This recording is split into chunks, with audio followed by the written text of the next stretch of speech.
Greek Mythology, Perseus and the snake-haired monster, Medusa. I have decided to ask Princess Hippodamia to marry me, King Polydectes announced to his court, completely out of the blue. One of his younger subjects, Perseus, smiled with relief.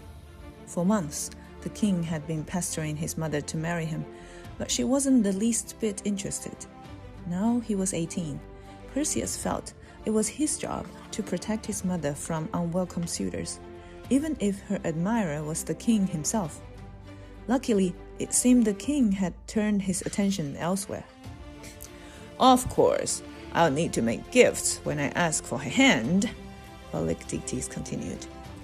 I wouldn't want her to refuse me. His courtiers laughed politely and immediately began to offer white horses and fine jewels from their coffers for the king to give his bride-to-be. Perseus was so busy basking in relief that the king's voice nearly made him jump out of his skin.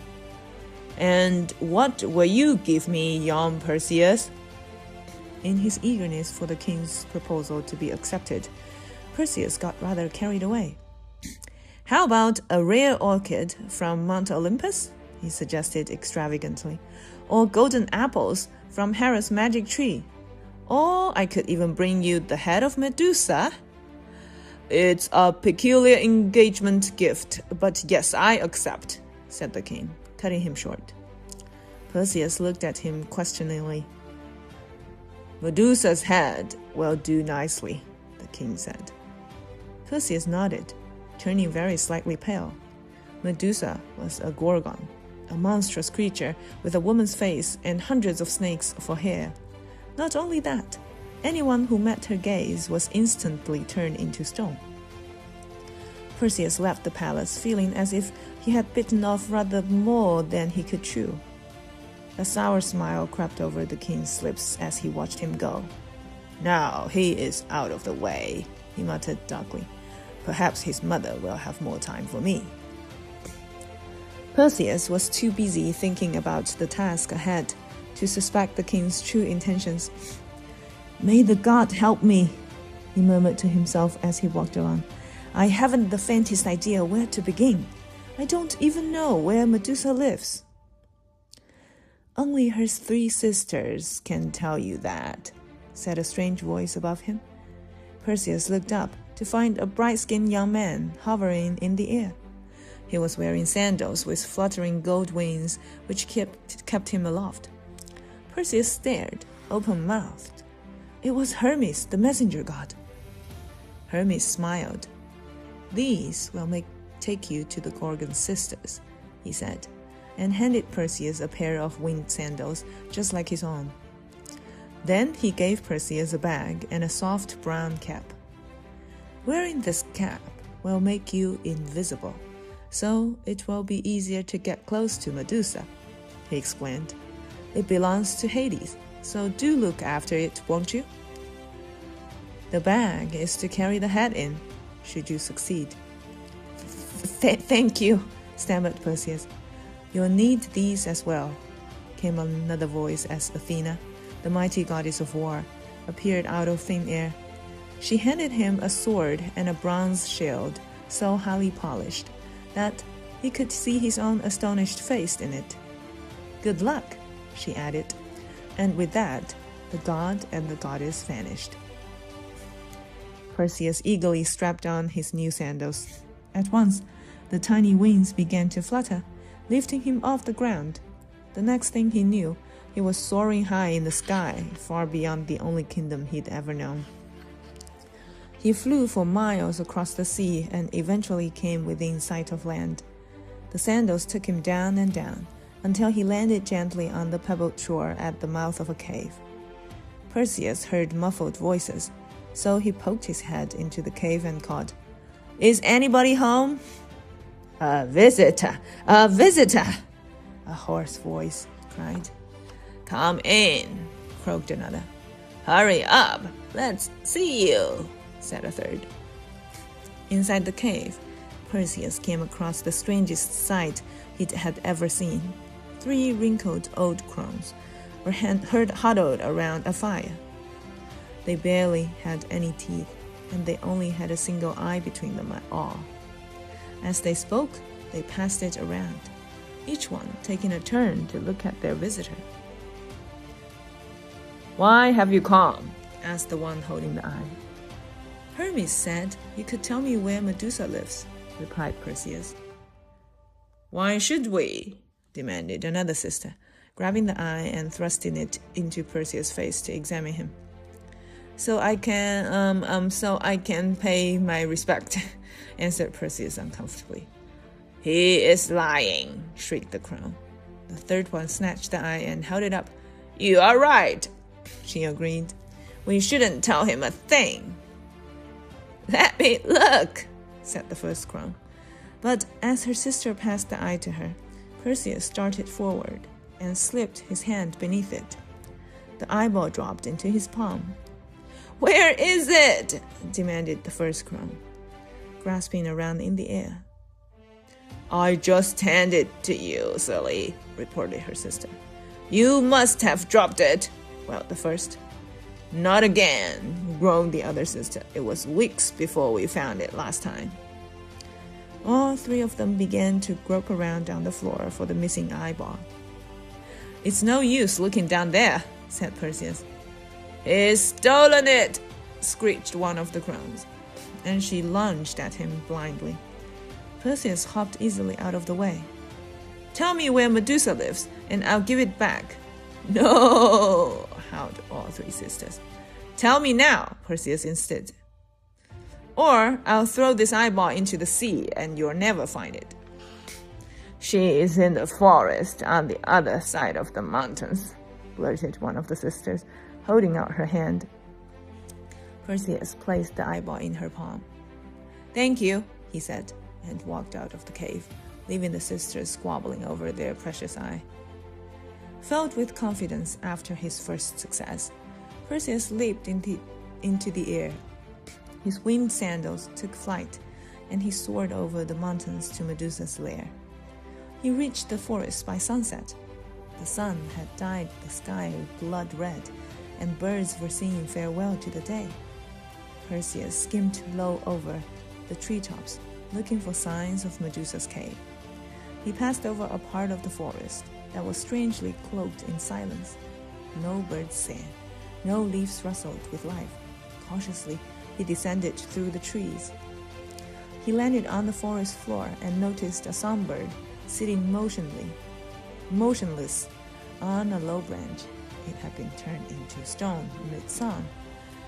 Its beak was open, and he could see a very tiny feather on its lifeless breast. Perseus began to make his way slowly through the trees. Then something stopped him in his tracks.